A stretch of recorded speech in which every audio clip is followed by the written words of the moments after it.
Bueno, ahora vamos a crear entonces una clase, la cual se va a llamar CLetras_Números. ¿Por qué? Porque va a convertir de una cadena que vamos a dar de entrada, y esta cadena va a ser convertida a números. Entonces nos dice, elabore un programa, una clase, que convierta de una cadena de letras en número a dígitos, la cual debe ser de 3 cifras. O incluso, bueno, podría ser más porque trabajaríamos con arreglos. Entonces aquí nos pone un ejemplo que por ejemplo dice 325. Aquí en este caso 25 va junto, ahí tendríamos que estar trabajando y manejando excepciones para que esto nos pueda funcionar de mejor manera. Entonces vamos a ver cómo quedaría nuestra clase. Bueno, ahora nos debe quedar algo muy claro, que en este caso para poder hacer nuestra clase, creamos la clase que se va a llamar CLetras_Número. Para ello vamos a declarar un arreglo que va a contener las unidades. Estas unidades vamos a registrarle entonces que va a ser igual, abrimos llave y cerramos llave, obviamente punto y coma, donde vamos a poner los números que van a quedar en letra desde luego, desde el 1 hasta el 9. Recuerde que el 0 no hay necesidad de incluirlo porque en este caso es cuando pasa a ser una decena. Entonces en este caso, o el 10, ¿no? Entonces en este caso vamos a registrar los 9 números, que sería 1, 2, 3, 4, 5, 6, 7, 8, 9 y 10. Entonces, ya una vez que tenemos nuestro arreglo definido de lo que vienen siendo unidades, hacemos exactamente lo mismo, pero ahora para lo que vienen siendo decenas. Exactamente lo mismo, declaramos 10, 20, 30, 40, separados por coma, desde luego, para que puedan ser aceptados en el arreglo.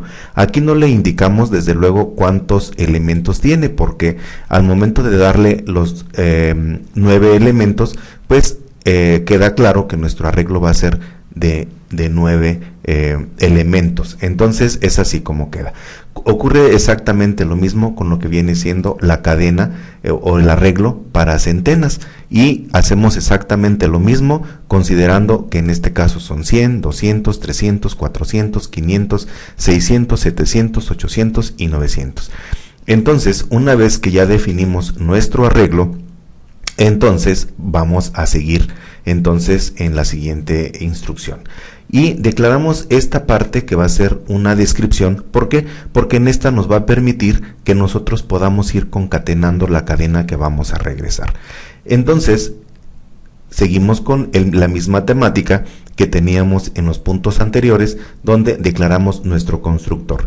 En este caso, el constructor recibe un arreglo que le llamamos descripción, y en este arreglo viene ese elemento que nosotros vamos a ocupar, ese arreglo que viene desde fuera y que lo vamos a necesitar.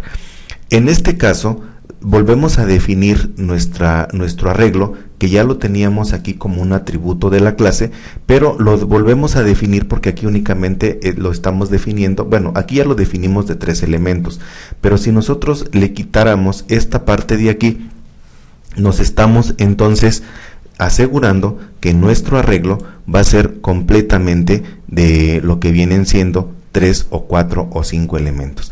Entonces aquí es donde nosotros vamos a trabajar y decirle el arreglo que traemos del exterior es de 3 elementos y va a generar de 3, o es de 5, o es de 6, o es de 7. Recuerde que length es un atributo de un arreglo, en este caso llamado descripción. Obviamente, ya una vez que sabemos cuánto tiene, de qué tamaño es, lo vamos a depositar en nuestro atributo, que es el que tenemos en este momento. Entonces, una vez que ya está definido nuestro objeto, entonces ahora sí proseguimos a lo que viene siendo nuestro algoritmo. En este caso, lo que hacemos en primera instancia, pues es, aquí lo que hicimos fue imprimir. ¿Con qué intención? Recuerden que nosotros decimos que no hay que imprimir en una clase que vamos a reutilizar, pero ¿por qué imprimimos aquí? Para que veamos que efectivamente nos están llegando la cadena, o los 3, o los 4, o los 5 elementos. En este caso son 3, pero recuerde que si quisiéramos saber si tiene más, pues en vez de en lugar de ponerle ese 3, tendríamos que ponerle algo como esto, y entonces va a llegar hasta esa parte, y entonces no importa si tienes 4 o tienes 5 elementos. Entonces aquí hacemos este pequeño cambio, y entonces si el arreglo viene de 4, será de 4, si es de 10, será de 10, y así sucesivamente. Bueno, entonces ahora lo que vamos a hacer es, ya sabemos nosotros que al registrar los datos, pues vamos a ponerle la cadena en secuencia. Ya después recuerde que la validación lo vamos a hacer con el manejo de excepciones.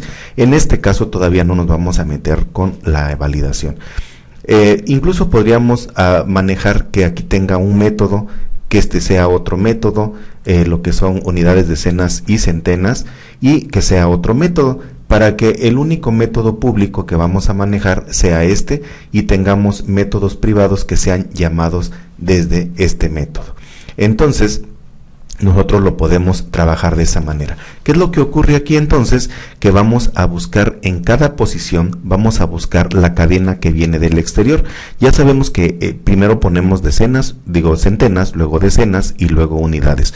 Por eso nos referimos aquí a la posición 0 para poder trabajar centenas, y ocurre lo mismo con la posición 1 para únicamente poder comparar lo que vienen siendo decenas, y con unidades hacemos en la posición 3.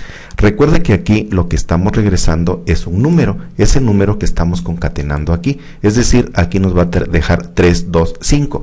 Ahora, en el ejercicio o en el ejemplo nos está marcando que nosotros vamos a trabajar y va a poner 25 junto.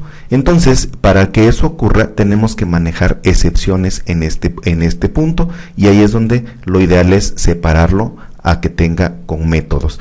Entonces, de esa manera nos puede quedar ya esa validación o esa consideración o esas excepciones que hacemos al momento de trabajar ese número. Entonces, lo que vamos a hacer será entonces compilar nuestro ejercicio.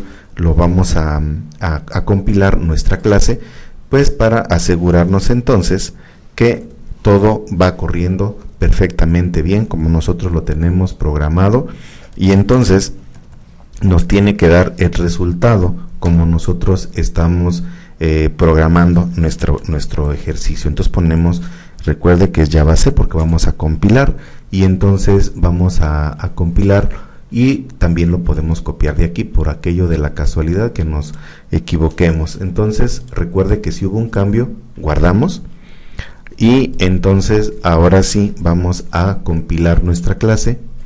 Botón derecho, pegamos y ponemos .java y compilamos.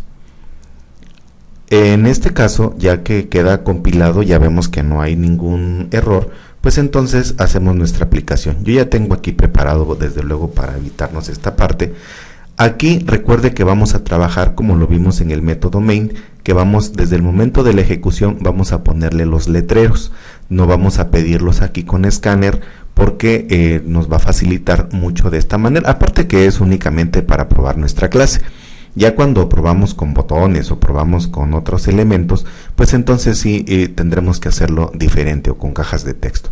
Pero en este caso vamos a probar únicamente nuestra clase, y vamos a compilarlo también para ver y que podamos ejecutar nuestra clase y pueda ser funcional. Entonces compilamos nuestra aplicación y vamos a ejecutar. Ejecutamos entonces y le vamos a poner que vamos, no sé, qué le vamos a poner. Aquí en este caso nos falta el manejo de excepciones, recuerde. Entonces si aquí le ponemos 300 y le ponemos 20 y le ponemos aguas con las letras que nos puedan faltar, porque entonces no lo va a encontrar. Y entonces le ponemos 20 y le vamos a poner, no sé, vamos a ponerle 5, ¿no? Y entonces hacemos nuestro ejercicio y ya tenemos aquí algo nos pasó, porque dice 300. ¿Cómo lo registramos nosotros? Porque si tenemos el 3, tenemos el 20, tenemos 5, ¿sí? Y entonces tenemos el 3 y el 2, y el que no nos está localizando en este caso, digamos entonces que es el número 5. Entonces en este punto que tenemos los elementos, pues vamos a ver qué fue lo que teníamos en nuestro arreglo, como tenemos ese 5, que es el que nos está generando o nos generó ese detalle que no propiamente lo está marcando. Ya vimos que aquí hay un error de dedo, es 5 y por eso no lo está encontrando. Entonces volvemos otra vez a guardar y volvemos una vez más a compilar. Entonces compilamos, volvemos a compilar la aplicación y volvemos a ejecutar. Y entonces ahora sí, aquí ya tenemos los datos, que es como lo estamos como nos lo está solicitando y como nosotros lo necesitamos en este caso. Recuerde que también aquí en la clase estamos utilizando el método equals, que este método nos va a servir para poder comparar dos cadenas. No lo podemos hacer como números primitivos con igual, sino tiene que ser con el método equals, porque el objeto string es el que está heredando esta parte y entonces este método y entonces es con el cual lo que tenemos que comparar. Entonces, si queremos que o que nos dé ese resultado que nosotros esperemos y que concatene como nosotros necesitamos, que valide si es 20 y es 5, que lo concatene, que lo junte y que sea una sola cadena y que no nos dé 25, sino que nos dé 25 y que sea como tal que lo busque. Entonces, en ese elemento o en esa parte de la programación, pues necesitamos validar más. Para ello necesitamos validar cadenas y recorrer cadenas, donde esos métodos los vamos a encontrar entonces en el método string. Y bueno, espero que con nos quede claro cómo podemos trabajar esas cadenas y podamos mejorarlo. Tendremos que hacer una sesión más, ahora sí que un video más para probar esta parte y que nos quede perfectamente claro. Y bueno, y seguimos en contacto y espero que entonces este ejercicio nos sea de mucha utilidad.